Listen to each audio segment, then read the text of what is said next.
advanced person search gives you the full address history right off the bat. So even though you searched using Crawfordville, it's giving you my updated address, my phone number. It's even got my cell phone number here. You know, a lot of times if you see that message, phone and zip is invalid, a lot of times that is a cell phone number, so write those down.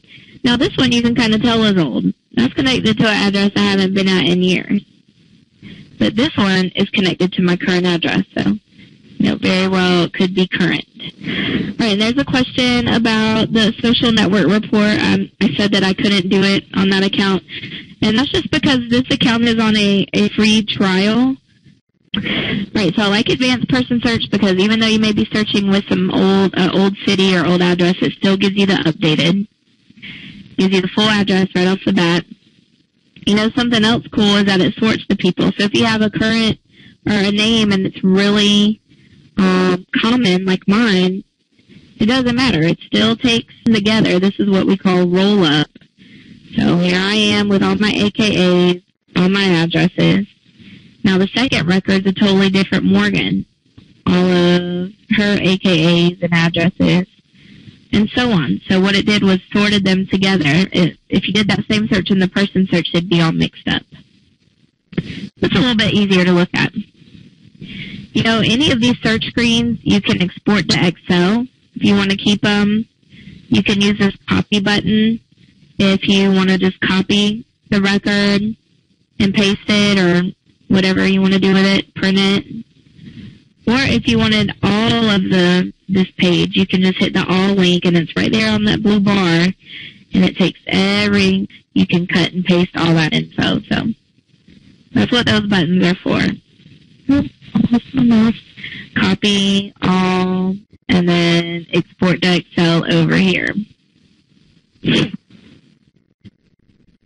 All right, another thing. We had a question earlier where someone was looking for a maiden name, or someone with a maiden name, and that's fine. Let me reread the question real quick. Oh, okay. He says he's searching for a female, and he only has her maiden name, not her married name. Will that work if you only had a previous address? Well, you know something cool that you can do with a person search? A lot of times, you could start with just an address. You don't have to do a name and city, state. So we could do, show me all the people that have lived at this address. All right, so now you can look at the list of people that have been connected to the address and find your person from there. So like my mom, that's one of her married names. Maybe you're looking for somebody else. You know, all you have to do is find them in this list and run a report on them and get their current information. So I hope that made sense to you, Glenn. But yeah, definitely start with that address and look for the name. All right, back to advanced person search. A few more things. Other last names. So if you have someone that has a two-part last name, and you know what, she is Smith now. You know, find me the Morgan lived in Tallahassee and Atlanta. Looking for specifically that one. Find me the one that lived in Florida and Georgia and Alabama. This is where the actual arrest information is. So someone was asking the difference in our criminal search and the arrest search, and here it is. Like I said, a lot of people have been arrested and not been convicted. So this has actual arrest information. So I'm going to read and accept the term. Okay, so one thing about just available on your cell phone, you can see I'm doing it here on my desktop. You can use your laptop, your tablet, or your mobile phone. What tablet size, it'll adjust. As you shrink it some more, it'll adjust. But anyway, it's actually for any platform. Finding new vendors and data providers. And so you can see now, these are the things that we offer: the person search, the motor vehicle search, and the arrest and incarceration search. We have already covered those, so the one I want to show is arrest and incarceration.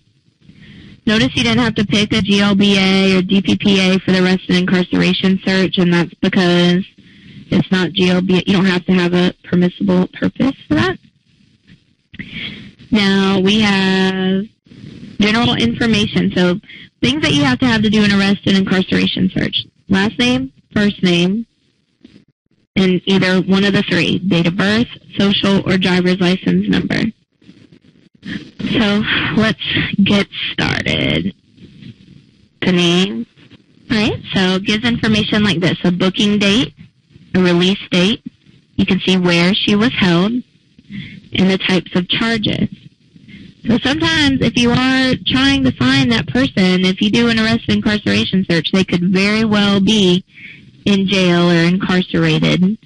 So just so you know, that's where this comes in handy.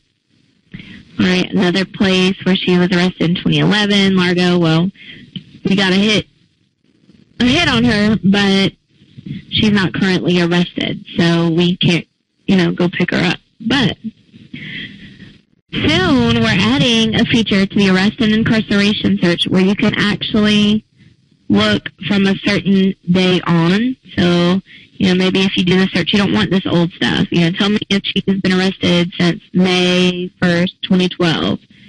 And you can look that way. Also, let me back on. Sorry guys, I'm still getting used to this Mac computer. So I somehow find myself out. Let's find me again. Trying to track. So, this was originally designed for bail bondsmen. So they could give us a list of their people. We would run it through the arrest and incarceration search like 3 or 4 times a day. And if there was ever a hit, we email you 24/7. It doesn't matter what time or day it is. So if that person goes to jail, you're going to know. Trying to locate witnesses, whatever. And we would be able to run them daily for you.